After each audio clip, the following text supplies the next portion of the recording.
My brother Marcus always said I'd never amount to anything. Called me a dreamer, a failure, someone who couldn't even hold down a regular job. But when his Navy SEAL commander saw me at our family barbecue and went completely pale, whispering those 3 words that changed everything, Marcus finally understood who his little sister really was. I'd love to know which corner of the globe you're watching from. And if this story speaks to you, make sure to subscribe. Tomorrow's video is one you absolutely can't miss. Growing up in suburban Phoenix, I was always the black sheep of the Richardson family. While my older brother Marcus excelled at everything, captain of the football team, valedictorian, full scholarship to Naval Academy, I was the kid who couldn't sit still in class, who asked too many questions, who spent more time in detention than in actual lessons. Marcus made sure I never forgot our differences. Every family dinner became a showcase of his achievements versus my shortcomings. When he graduated from Annapolis with honors, I was working at a coffee shop, having dropped out of community college for the 3rd time.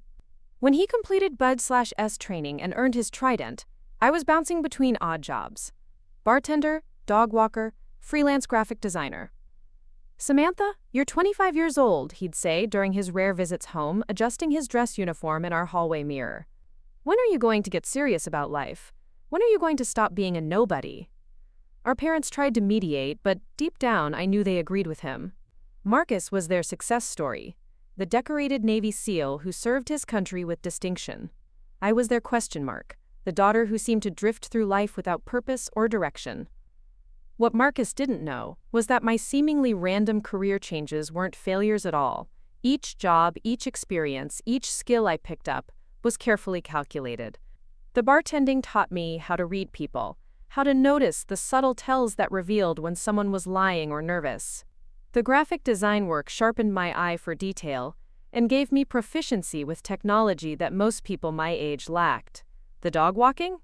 That was to cover mapping every neighborhood in Phoenix, learning traffic patterns, identifying safe houses and escape routes. My real education didn't happen in classrooms. It happened in shadowy government facilities where I learned 17 different ways to disable an opponent, where I mastered 6 languages fluently and could fake accents in 12 more, where I studied geopolitical strategy with professors whose names appeared in no university directories. The recruitment had happened during my 2nd attempt at community college.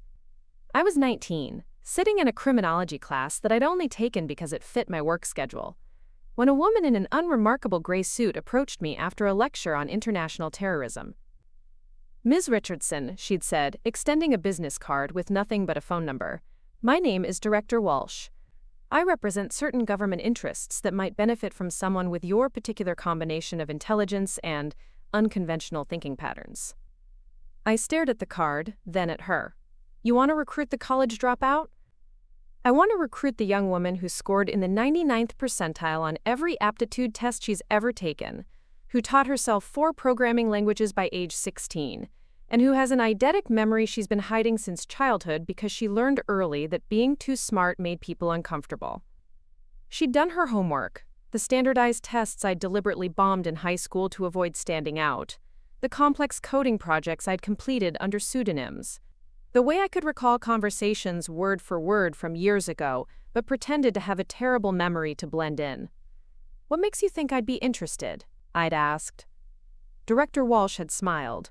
"Because you're bored out of your mind, Ms. Richardson. Because you've spent your entire life pretending to be less than you are, and because deep down you want to matter. You want to make a difference in ways that most people can't even imagine." She'd been right, of course. Within 6 months, I'd vanished from my family's daily life, telling them I'd gotten a job with a consulting firm that required extensive travel.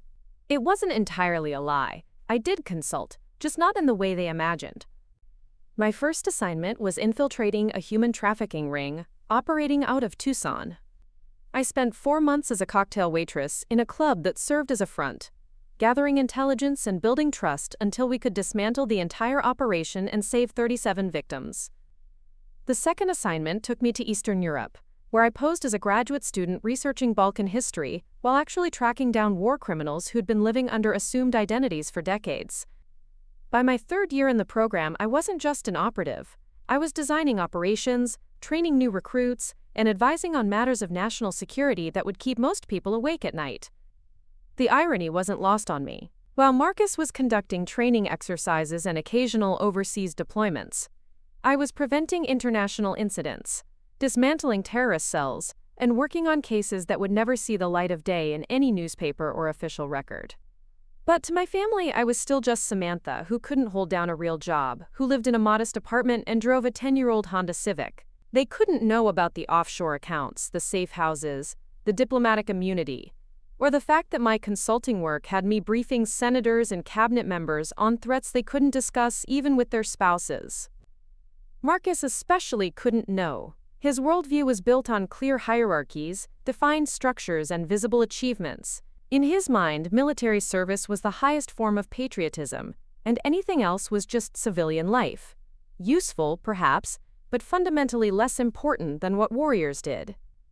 During family gatherings, I'd sit quietly while he regaled everyone with stories from his deployments. The ones he was allowed to tell, anyway.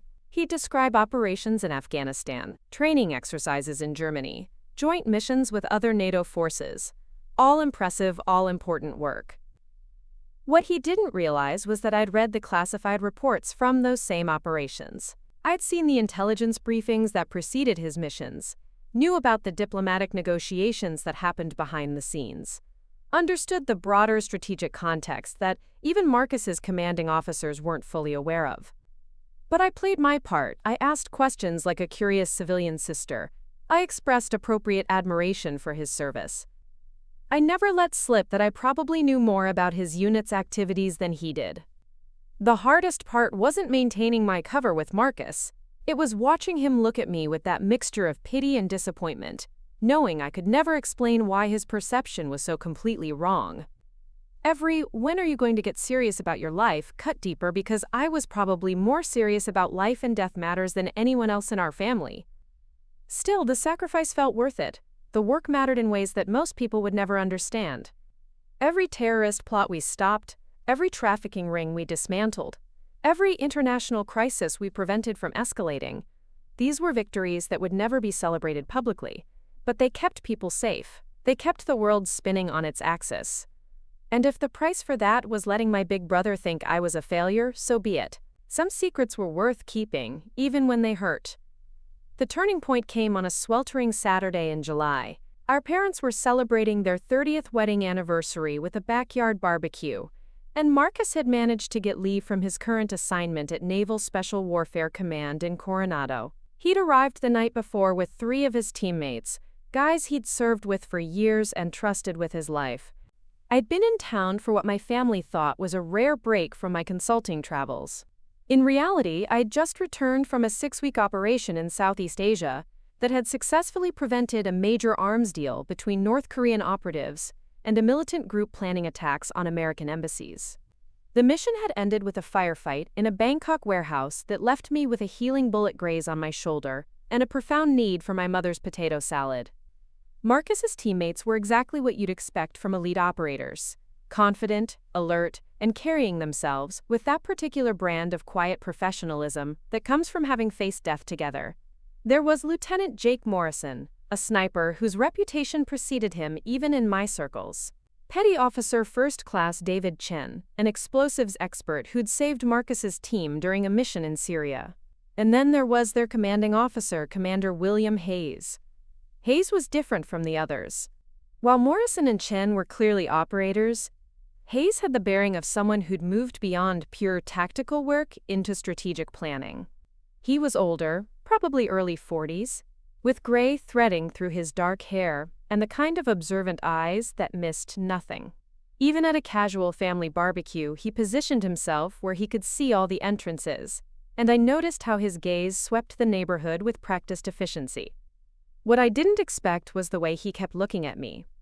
It started during introductions.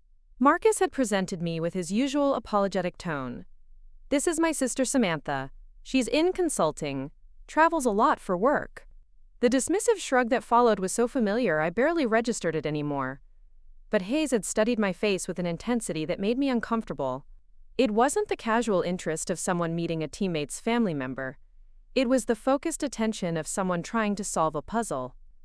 I'd perfected the art of being forgettable at family events. Smile pleasantly, ask safe questions about their work, deflect attention from my own career with vague responses about, quote, helping companies optimize their operations. It was a performance I could do in my sleep.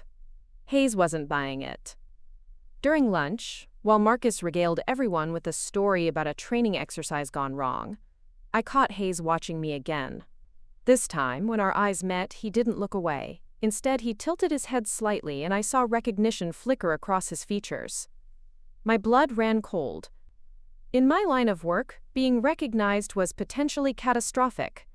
My cover identity had been crafted by the best forgers in the intelligence community, supported by years of carefully constructed documentation and digital footprints. There should have been no way for a Navy SEAL commander to connect the dots between consulting firm employee Samantha Richardson and the operative who'd been involved in classified joint operations. But Hayes kept staring, and I could practically see him fitting pieces together. A lot of love and effort went into bringing this story to life. If you're enjoying it, we'd be so grateful if you'd subscribe to our channel. Now, back to where we left off. The afternoon progressed with painful tension. I helped my mother serve dessert, played with my neighbor's kids who'd wandered over, and made small talk about the weather, all while acutely aware that Hayes was conducting his own quiet investigation. He asked innocuous questions that weren't innocuous at all. Where has my consulting work taken me recently? Did I enjoy traveling to challenging locations? Have I ever worked with government contractors? Each query was delivered casually, embedded in normal conversation, but I recognized the technique because I'd used it myself countless times. Marcus, oblivious to the undercurrents, continued his usual commentary about my career choices. Sam here can't seem to stick with anything long-term, he told Hayes while we sat around the patio table. Always jumping from one project to another. Never knows where she'll be next month. Adaptability can be valuable, Hayes replied, never taking his eyes off me. Some types of work require that kind of flexibility. The way he emphasized some types of work sent a chill down my spine. Things escalated when Morrison started showing off photos from their recent deployment. Nothing classified, just general shots of their team in various locations. But when he swiped to a picture taken at a forward operating base in Afghanistan, Hayes suddenly went very still. When was this taken? He asked Morrison, but his attention was focused entirely on me. About 8 months ago. Why? Hayes didn't answer. Instead, he continued staring at the photo, then at me, then back at the photo. I knew what he was seeing because I remembered that FOB. I'd been there for exactly 18 hours, conducting a high-priority extraction of an asset whose cover had been blown. My appearance had been drastically different. Short black hair instead of my natural brown-colored contacts, strategic makeup to alter my facial structure. But Hayes had the trained eye of someone who'd spent years studying faces, memorizing features, identifying threats and allies in hostile territory. And somehow, impossibly, he'd connected the dots. The conversation continued around us, but I could feel the weight of Hayes's scrutiny like a physical presence. He wasn't just suspicious anymore, he was certain. The question was what he planned to do about it. My training kicked in. I began running through contingency plans, identifying exit routes, calculating how quickly I could disappear if necessary. My apartment lease was under an assumed name with a built-in termination clause. My bank accounts could be emptied and closed within hours. My current identity could be abandoned like shedding an old coat. But doing so would mean never seeing my family again, never attending another anniversary barbecue, never hearing my father's terrible jokes, never watching my mother fuss over whether everyone had enough food. It would mean confirming Marcus's worst assumptions about me, that I was unstable, unreliable, someone who couldn't maintain normal relationships. The internal debate was interrupted when Hayes stood up abruptly. I need to make a phone call, he announced to the group. Duty never rests. He walked toward the house, pulling out his cell phone, but not before catching my eye one more time. The look he gave me was complex. Part recognition, part respect, and part something else I couldn't quite identify. I excused myself to help clear dishes, using the activity as cover to position myself where I could monitor Hayes's movements. Through the kitchen window, I watched him pace in our living room, phone pressed to his ear, speaking in low, urgent tones. My heart hammered as I considered the possibilities. Was he calling his superiors to report a potential security breach? Contacting someone to verify my identity? Or was this something else entirely? Marcus appeared beside me at the sink, rinsing barbecue sauce off plates. Hayes seems like an interesting guy, I said carefully. Oh yeah, he's brilliant. Been everywhere, done everything. Word is he's being considered for some pretty high-level positions. Joint Chiefs of Staff kind of stuff, if you believe the rumors. Joint Chiefs of Staff. The phrase hit me like a physical blow. Suddenly, Hayes's behavior made perfect sense. He wasn't just a SEAL commander conducting routine deployments. He was someone moving in the highest circles of military and intelligence leadership. Someone who would have access to information that most people, even highly cleared personnel, never saw. Someone who might very well know exactly who I was and what I did for a living. The realization changed everything. This wasn't a case of unfortunate recognition by a random officer. This was a meeting between two people who operated in the same shadowy world, who'd probably read each other's operational reports without ever knowing it. And now we were standing in my parents' backyard, pretending to be strangers, while my brother complained about my lack of career direction. Hayes finished his call and returned to the patio, his expression carefully neutral, but when he looked at me this time, there was something different in his eyes. Not suspicion or concern, but a kind of professional acknowledgement. Whatever conversation he'd just had, it had confirmed something important. The question was, what happened next? The evening air grew cooler as shadows lengthened across the backyard. Most of the neighbors had drifted home, and my parents were inside washing dishes, leaving just Marcus, his 3 teammates, and me sitting around the dying embers of the barbecue.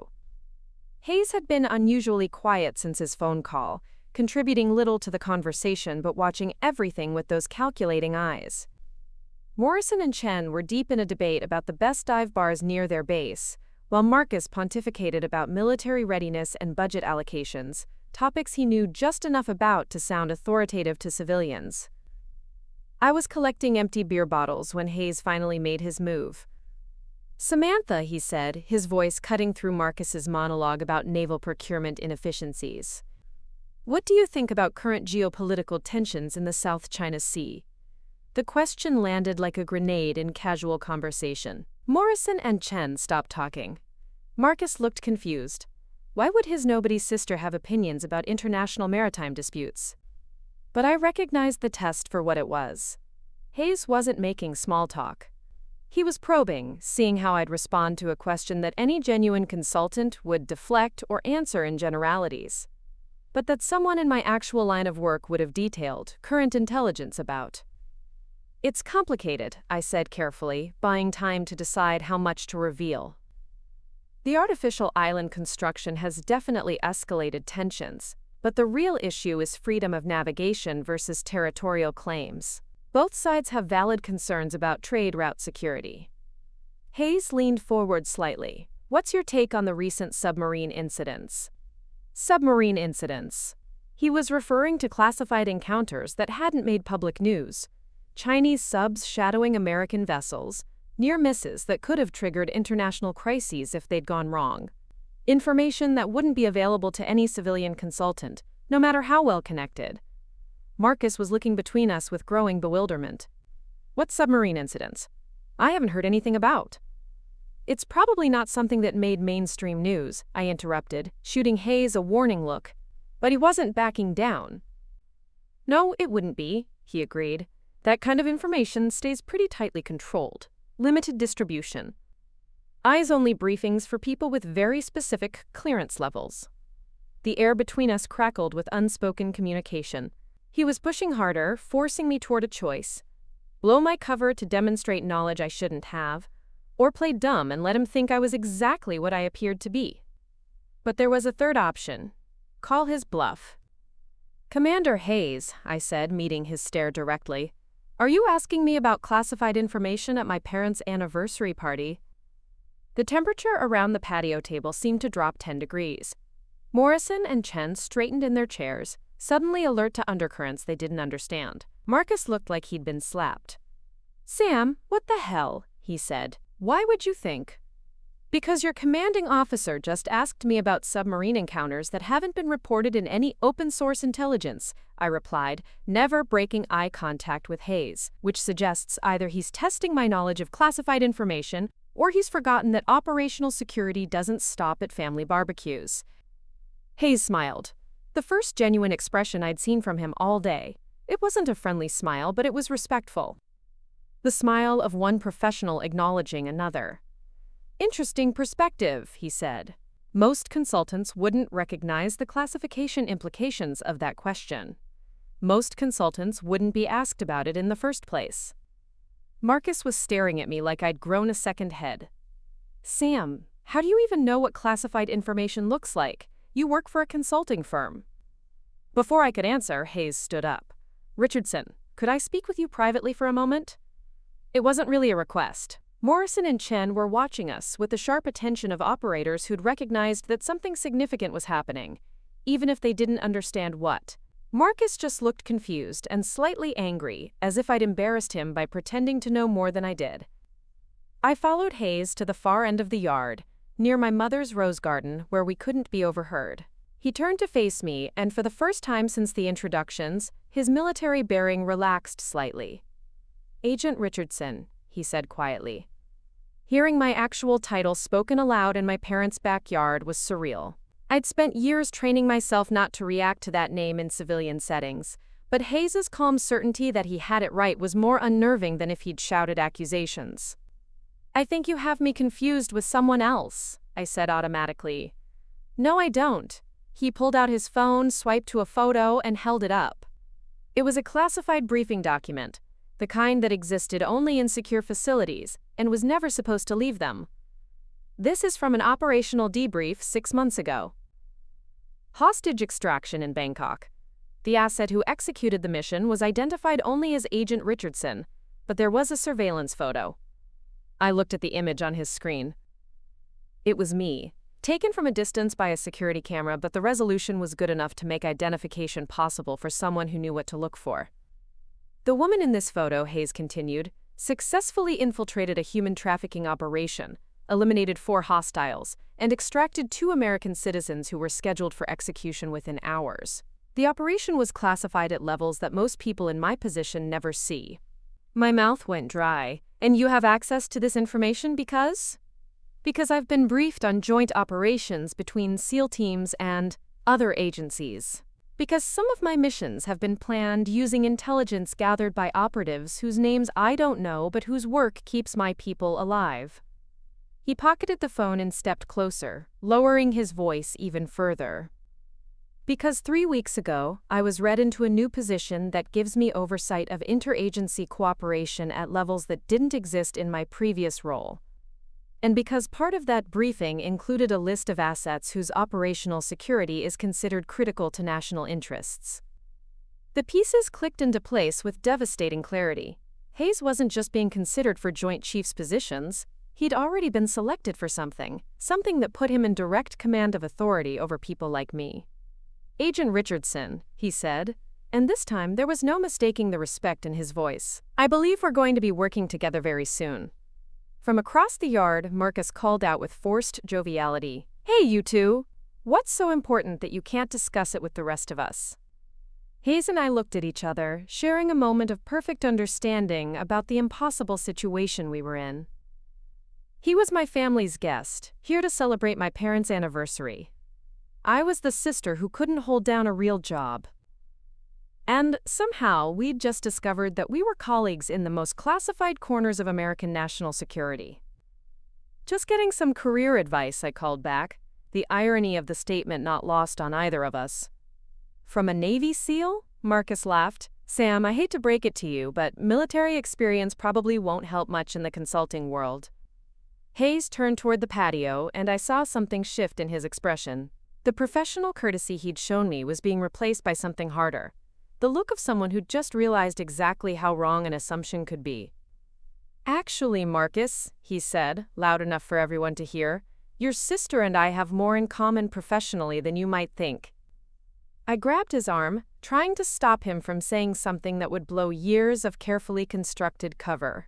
But Hayes shook his head slightly. and I realized he wasn't planning to expose me. He was planning something else entirely. In fact, he continued, walking back toward the group with me trailing behind, I think there might be some opportunities for someone with Samantha's particular skill set in some upcoming projects I'm overseeing. Marcus perked up at this. His commanding officer taking an interest in his failed sister's career was probably the best thing that had happened to our family dynamic in years. Really? What kind of projects? Hayes smiled, and this time it was definitely not friendly. It was the smile of someone who was about to enjoy himself immensely. The kind that requires very specific security clearances, he said. The kind where job titles aren't discussed at family gatherings. The kind where success is measured by things that never appear in newspapers or performance reviews. He paused, letting that sink in, then delivered the killing blow. The kind of work that your sister is already very, very good at. The silence that followed Hayes's words was deafening. Morrison and Chen exchanged glances, clearly sensing that their commanding officer had just dropped a bombshell they didn't understand. Marcus stared at me with an expression I'd never seen before, confusion mixed with the dawning realization that something fundamental about his worldview was about to change. Sir, Morrison said carefully, are you saying that Richardson's sister has security clearance? Hayes didn't answer immediately. Instead, he pulled out his phone again, this time scrolling through what looked like an encrypted messaging app. His fingers moved quickly across the screen, and I realized he was making calls that would change everything, not just for this conversation, but for my entire carefully constructed life. Marcus, Hayes said, pocketing his phone, how long has your sister been working in consulting? About 6 years, Marcus replied automatically, still looking bewildered. She started right after she dropped out of college the last time. Why? And in those 6 years, how many times has she told you specifically where she was traveling for work? Marcus opened his mouth to answer, then closed it. I could see him thinking back through years of conversations, family dinners, brief phone calls, where I'd mentioned being in different cities but never explained exactly why. She's always been vague about the details, he said slowly, said her company required confidentiality agreements with clients. Confidentiality agreements, Hayes repeated. That's one way to put it. Chen was staring at me now with new interest. Commander, are you suggesting? I'm not suggesting anything, Hayes cut him off. I'm about to demonstrate something. He turned to face me directly, and his entire demeanor shifted. Gone was the casual family barbecue guest. This was a military officer addressing a subordinate, and the change was so dramatic that even Marcus straightened instinctively. Agent Richardson, Hayes said, his voice carrying the unmistakable tone of command authority, I'm going to need you to confirm your operational status. The words hung in the air like smoke from the dying barbecue. Agent Richardson. Not Samantha, not Marcus's sister, not the college dropout who couldn't hold down a real job. Agent Richardson. I felt 6 years of carefully maintained cover identity cracking apart like ice under pressure. Every instinct I'd developed screamed at me to deny, deflect, disappear into the comfortable anonymity I'd worked so hard to maintain. But Hayes wasn't giving me that option. Sir, I said, and the formal address felt strange on my tongue in this setting, I'm not sure this is the appropriate venue for your current clearance level, he continued, ignoring my attempt to redirect.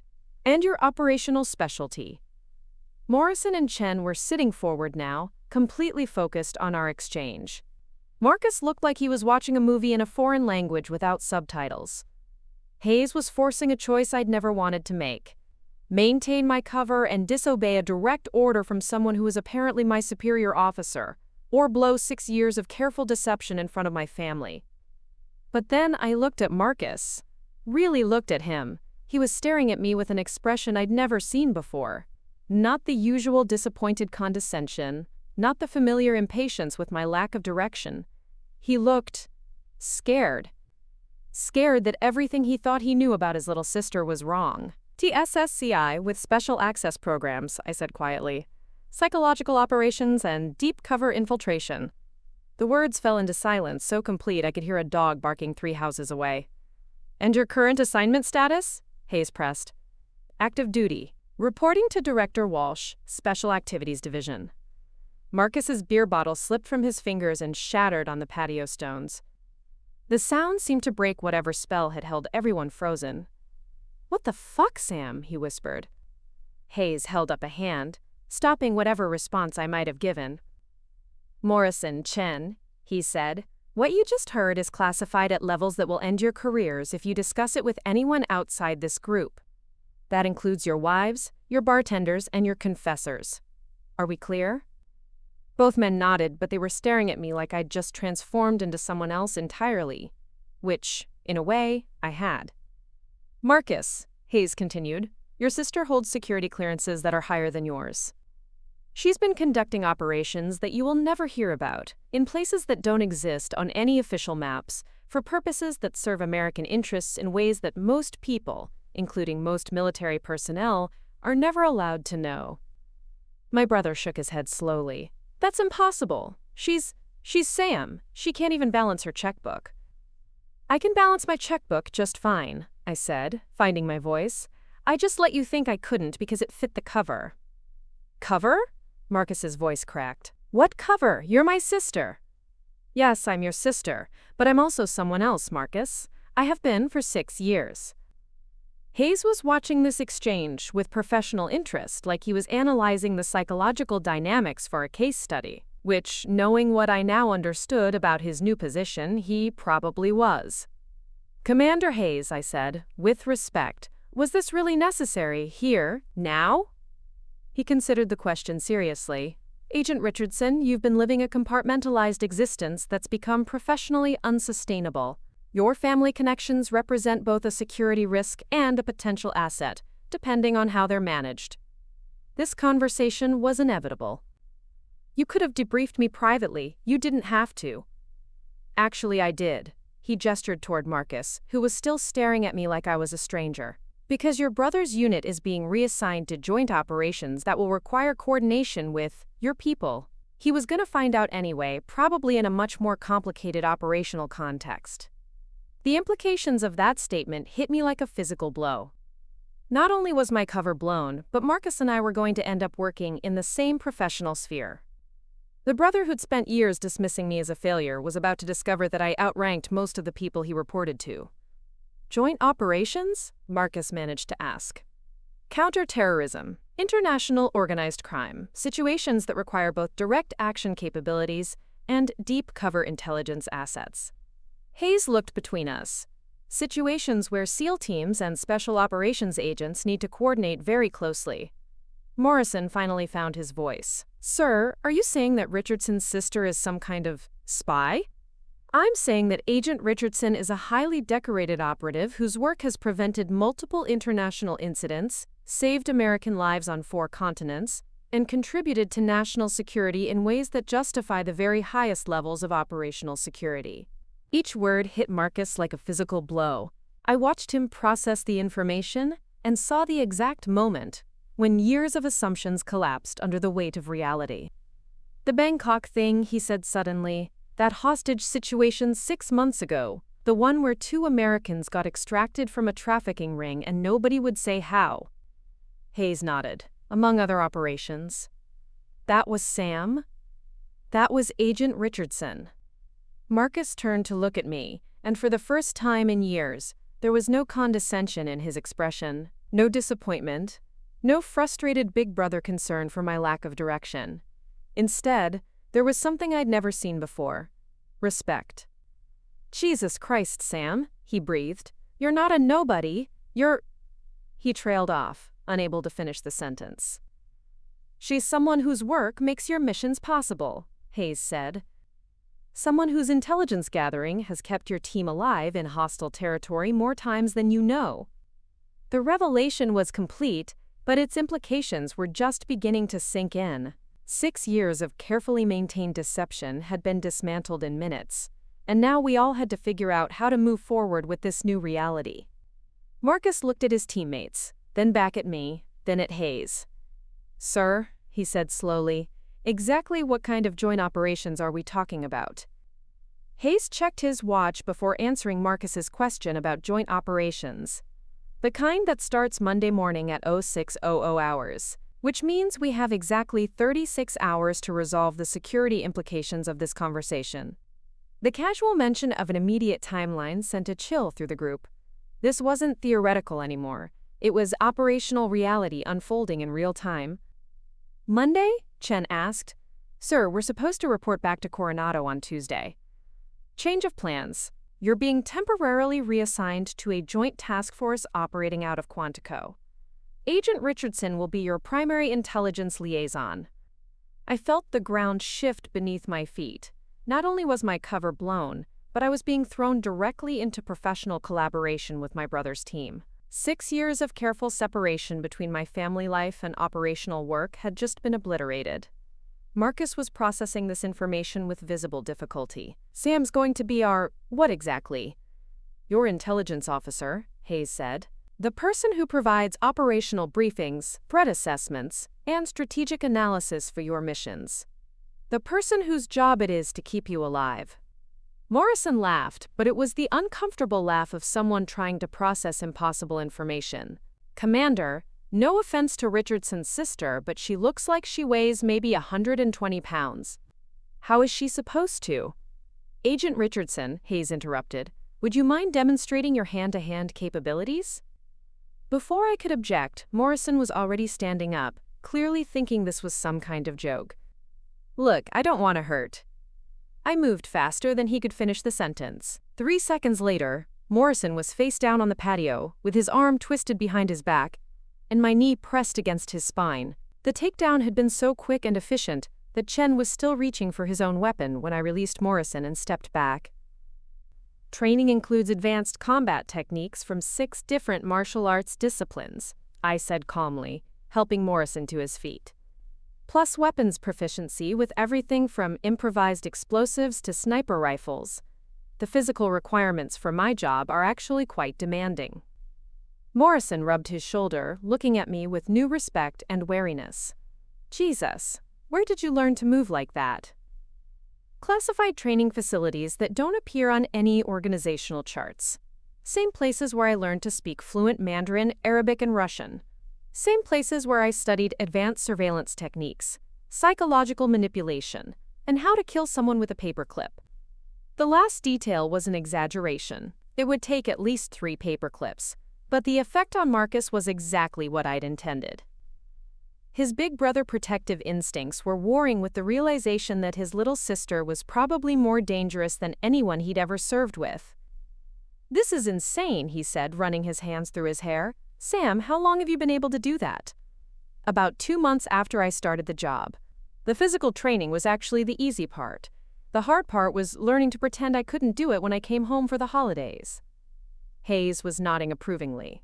Agent Richardson's psychological profile indicates exceptional compartmentalization abilities. She's been maintaining dual identities for 6 years without a single security breach. Until tonight, I pointed out. Tonight was necessary. The operational requirements of your new assignment make family-based cover unsustainable. He gestured toward Marcus and his teammates. These men are going to be working in your world now. They need to understand what they're dealing with. Chen cleared his throat. Commander, when you say we're going to be working in Agent Richardson's world, what exactly does that mean? Hayes' expression grew serious. It means you're being read into operations that exist in legal gray areas. It means you'll be conducting missions that will never appear in any official records. It means you'll be working with people whose real names you'll never know, in countries that won't acknowledge your presence if something goes wrong. The weight of that statement settled over the group like fog. Marcus had gone pale. Sir, he said carefully, are you talking about the kind of operations that don't officially exist? I'm talking about the kind of operations that protect American interests when traditional diplomatic and military channels aren't sufficient. The kind where success is measured by disasters that don't happen, wars that don't start, and American lives that don't get lost. I watched my brother absorb this information, saw him connecting dots he'd never wanted to connect. He was realizing that everything he thought he knew about how the world worked, the clear lines between military and civilian, between legal and illegal, between official and unofficial, was more complicated than he'd ever imagined. And Sam's been doing this for 6 years, he said quietly. Agent Richardson has been one of our most effective operatives, Hayes confirmed. Her success rate is remarkable, her operational security has been flawless, and her strategic analysis has influenced policy decisions at the highest levels of government. Marcus turned to look at me, and I saw something I'd never expected, admiration mixed with hurt. Why couldn't you tell me? He asked. All these years, I thought you were just drifting. I thought you needed help, needed direction. I thought I was the successful one, and you were the screw-up. The pain in his voice cut deeper than any of his years of casual dismissal had. Because now I could see that his condescension hadn't been malicious. It had been protective. He'd genuinely believed I was struggling, and he'd been trying, in his own clumsy way, to help. Because that was the job, I said. Because maintaining cover meant letting you think whatever kept the secret safe. Because some things are more important than personal relationships. But we're family. Yes, we are. But I'm also a federal agent whose work involves national security at levels that most people aren't cleared to know about. Those two identities couldn't coexist safely until now. Hayes stepped forward. Which brings us to the practical implications of this revelation. Marcus, your security clearance is being upgraded effective immediately. Morrison, Chen, you'll both be receiving briefings that will fundamentally change how you view your service to this country. And Agent Richardson, you'll be working directly with your brother's team on operations that require both your expertise and their capabilities. Morrison was shaking his head. Sir, this is a lot to process. Working with family members in operational environments, isn't that against protocol? Protocol is determined by operational necessity, Hayes replied. And right now, we need Agent Richardson's specific skill set, working in direct coordination with SEAL team capabilities. The fact that she's related to one of the operators is a complication we'll manage, not a disqualification. Chen raised his hand like he was in a classroom. What kind of operations are we talking about, specifically? Hayes smiled grimly. The kind where Agent Richardson infiltrates an international arms-dealing network while your team provides tactical backup. The kind where her intelligence gathering identifies targets that you eliminate with precision strikes. The kind where her psychological manipulation of enemy assets creates opportunities for your direct action missions. The description painted a picture of collaboration that was both thrilling and terrifying. My world of shadows and deception, Marcus's world of direct action and military precision, combined into something that could be incredibly effective or catastrophically dangerous. When do we start training together? Marcus asked, and I could hear both excitement and apprehension in his voice. Monday morning, Hayes said.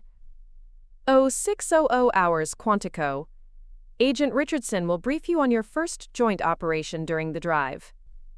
As if summoned by the mention of scheduling, my mother appeared at the patio door. Is everything okay out here? She called. You've been talking very seriously for a long time. The question hung in the air, loaded with implications none of us were prepared to address. How do you explain to parents that their family barbecue just became a classified briefing? How do you tell them that their daughter isn't who they think she is, but you can't tell them who she actually is? Hayes handled it with the smooth professionalism of someone accustomed to managing impossible situations. Just discussing some career opportunities for Samantha, Mrs. Richardson. It looks like she might be able to help with some projects we're working on. My mother beamed. Oh, that's wonderful! Marcus, isn't it nice that your friends are taking an interest in your sister's career? Marcus looked at me, then at Hayes, then back at our mother. Yeah, Mom, it's really nice. After my mother retreated back into the house, satisfied with Hayes's explanation about career opportunities, an uncomfortable silence settled over the patio. The weight of what had just transpired was beginning to sink in for everyone involved. Morrison was flexing his shoulder where I'd applied pressure during the takedown, studying me like I was a puzzle he couldn't solve. Chen kept glancing between Marcus and me, probably trying to reconcile the family dynamics he'd observed earlier with the professional reality he'd just learned about. But it was Marcus who concerned me most. He was sitting motionless, staring at the broken glass from his dropped beer bottle, lost in what I recognized as the kind of deep contemplation that preceded major life revelations. Hayes checked his phone again. I need to make some arrangements for Monday's briefing. Agent Richardson, I'll need you to report to Quantico at 0500 for preliminary coordination. Understood, sir. And Richardson, he addressed Marcus, you and your team will need to sign additional non-disclosure agreements before we can proceed. What you've learned tonight expands your security obligations considerably. Marcus nodded absently, still processing. Hayes gathered his things and headed toward the house to say goodbye to my parents, leaving the four of us alone. The moment his footsteps faded, Morrison leaned forward. Okay, what the actual hell just happened here? He asked quietly. 6 hours ago, you were the sister who couldn't hold down a job. Now you're some kind of super spy who outranks half the Pentagon? I don't outrank half the Pentagon, I corrected. Maybe a quarter. The joke fell flat. Chen was shaking his head slowly. This explains so much, he said. Marcus, remember that mission briefing 3 months ago? The one where the intelligence was so precise it was like someone had been living inside the target facility? Marcus looked up sharply. The weapons cache in Romania? Someone had been living inside the facility, I said quietly, for 6 weeks. Posing as a cleaner while mapping every security protocol, every guard rotation, every vulnerability. The realization hit Marcus like a physical blow. That was you? That was me, but the briefing officer said the asset was… He paused, thinking back. They never said. They just called it, quote, reliable human intelligence from a long-term placement. Standard operational security. Field agents are never identified by name in mission briefings, even to the teams who benefit from their work. Morrison was staring at me with something approaching awe. Do you have any idea how many times we've wondered about the people who gather our intelligence? How many times have we said, whoever got this information has serious balls? More times than you know, probably. I've been the primary intelligence source for 17 different special operations missions over the past 3 years. 12 of them involved SEAL teams. Chen whistled low. 17 missions. Jesus, how are you? How do you live with that kind of pressure?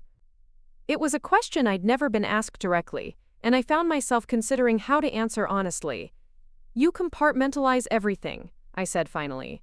You learn to separate the person who sits at family dinners from the person who infiltrates terrorist cells. You develop multiple identities so complete that sometimes you forget which one is really you.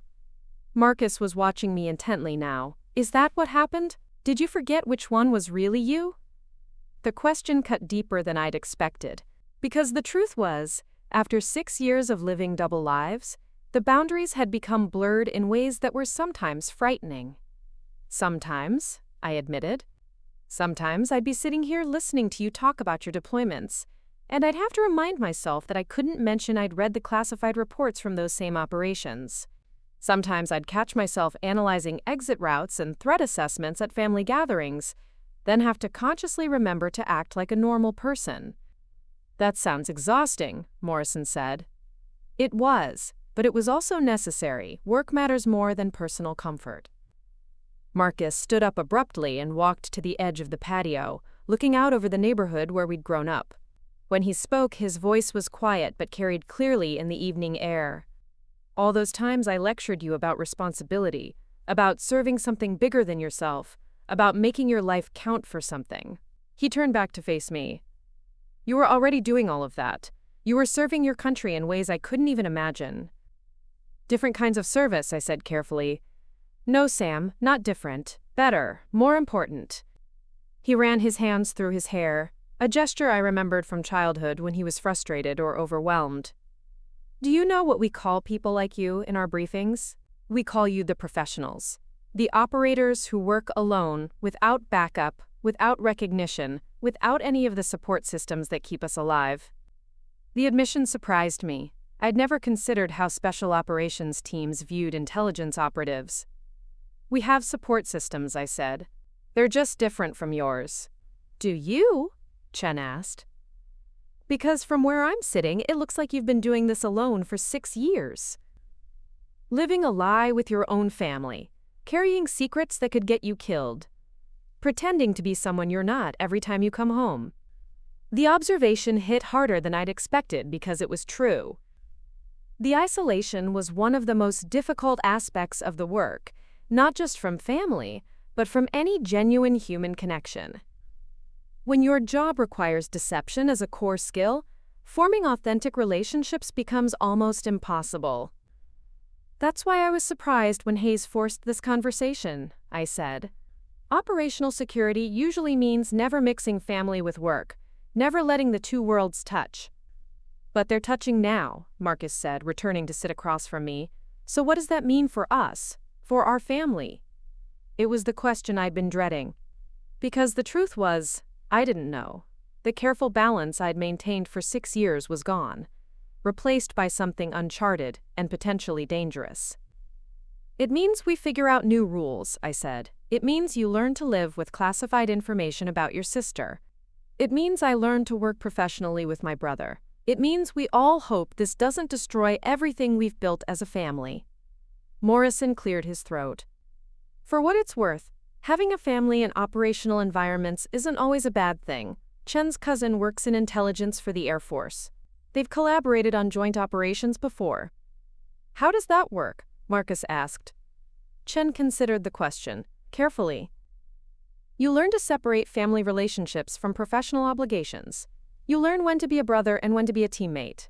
You learn that sometimes protecting someone means treating them like any other operator.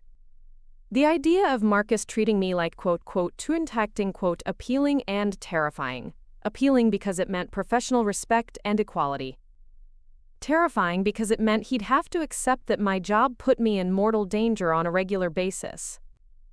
There's something else we need to discuss, I said, knowing this conversation was necessary but dreading it.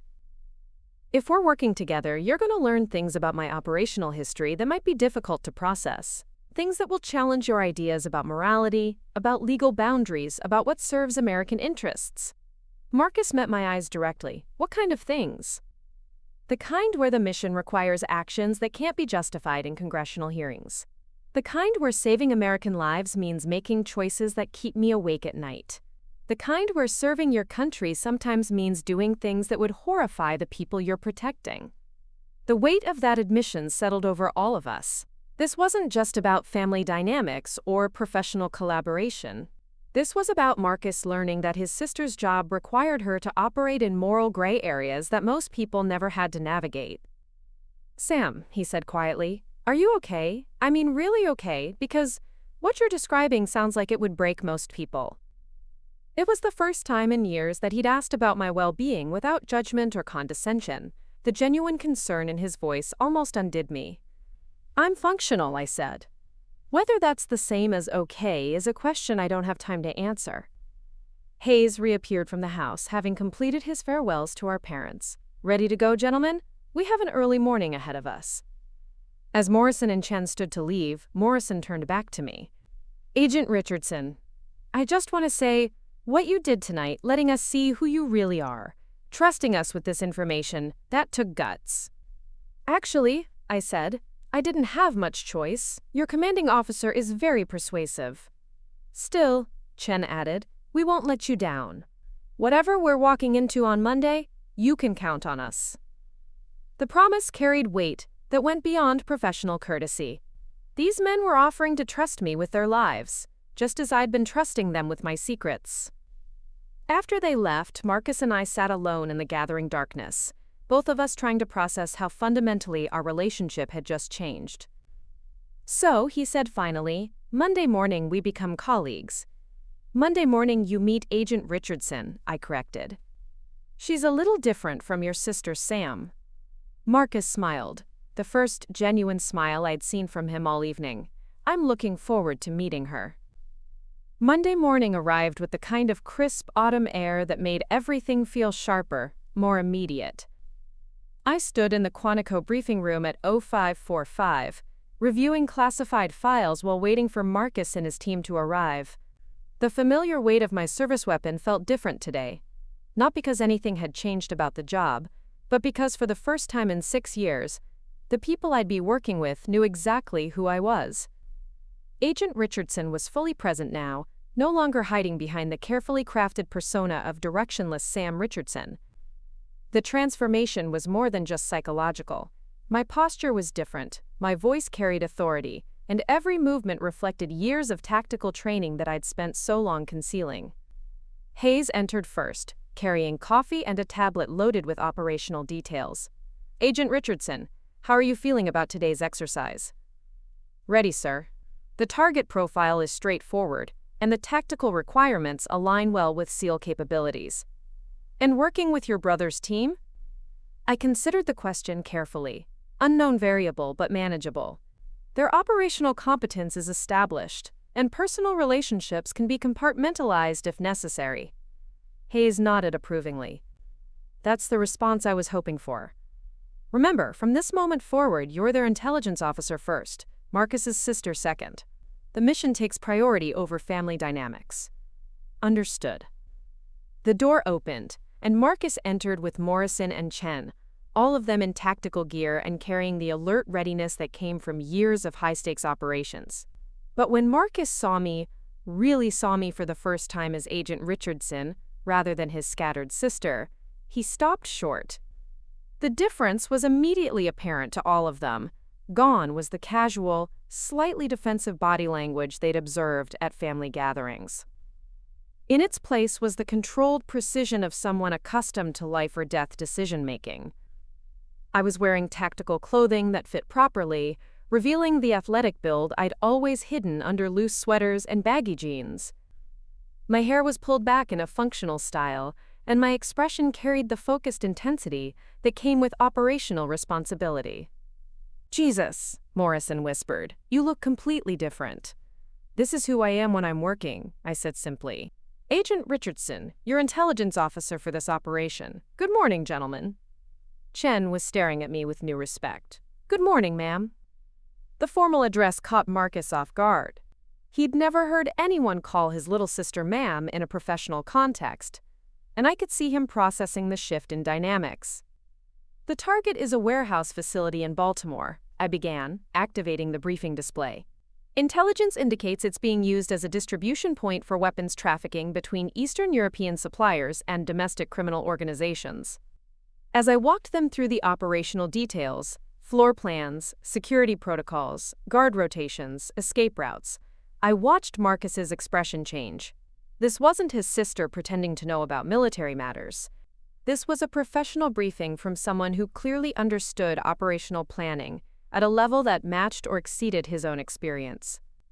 "The primary objective is intelligence gathering," I continued. "We need to identify the supply chain, document financial transactions, and gather evidence of international connections before we can move to interdiction." Morrison raised his hand. "Ma'am, what's our role in the intelligence gathering phase?"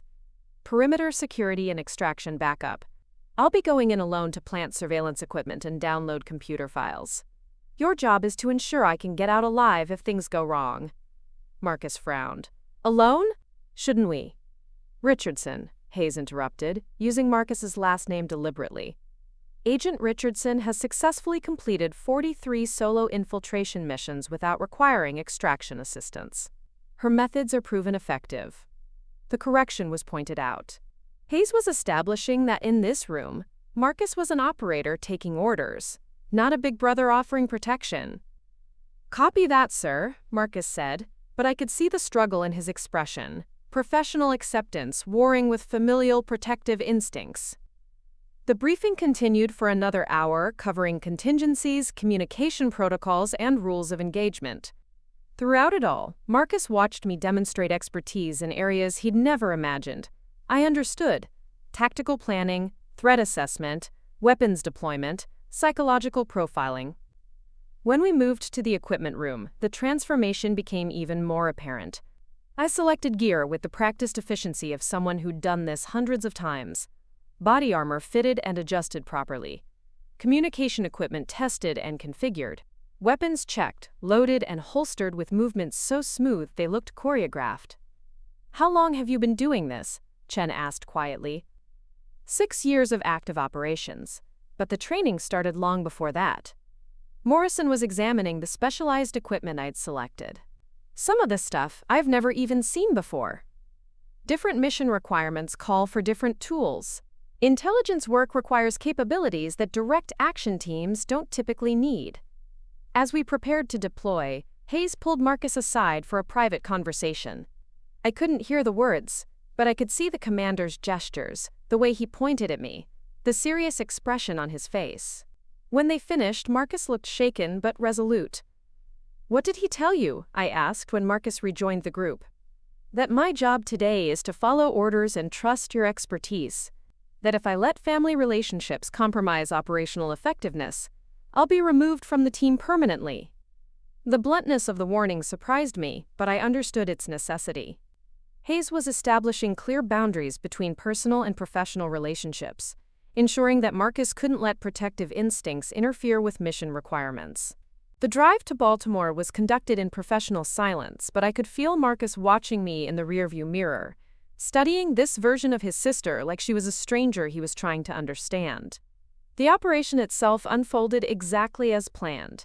I infiltrated the warehouse facility using credentials and cover identities that had been months in preparation. The surveillance equipment was planted successfully, computer files downloaded, and intelligence gathered without detection. Marcus and his team maintained perimeter security with the smooth professionalism I'd expected from operators of their caliber. But the real test came during extraction.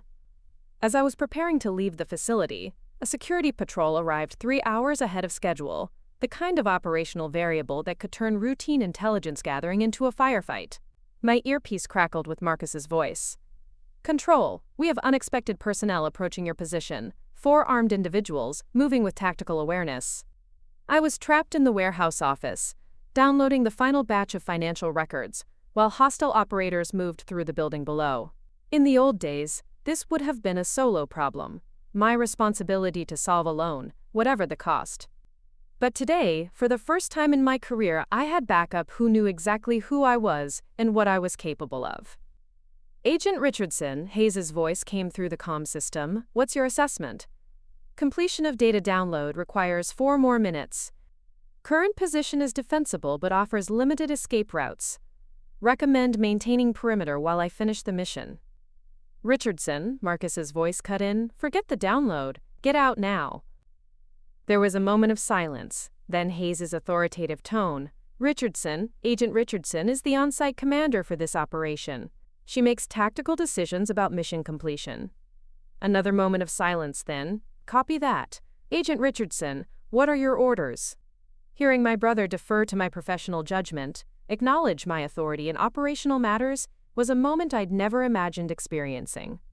For 6 years, I'd been the family screw-up in his eyes. Now, suddenly, I was the expert whose decisions could mean the difference between mission success and failure. "Maintain a perimeter," I said. "I'll complete the download and extract through the north window. Be ready to provide covering fire if necessary."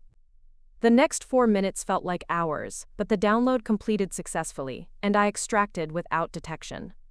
As we drove away from the target, Hayes's voice came through our comms. "Outstanding work, all of you. Agent Richardson, your intelligence gathering exceeded expectations. Richardson, your team's perimeter security was flawless. This is exactly the kind of coordination we need moving forward." In the aftermath, as we drove back to Quantico, Marcus finally broke the operational silence. "Sam," he said quietly, "I owe you an apology, a big one." "For what?" "For 6 years of thinking you were lost.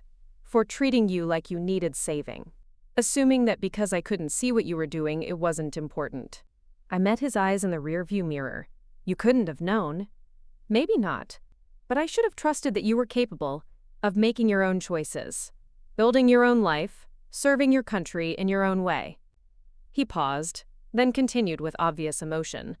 "I should have trusted that my little sister was exactly where she needed to be, doing exactly what she was meant to do." The words carried weight that went beyond professional acknowledgement.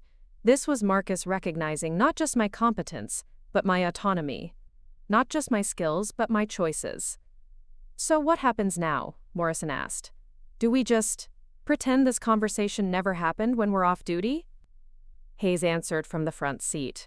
"What happens now is that you all learn to navigate dual relationships. Agent Richardson will always be Richardson's sister. Richardson will always be Agent Richardson's brother.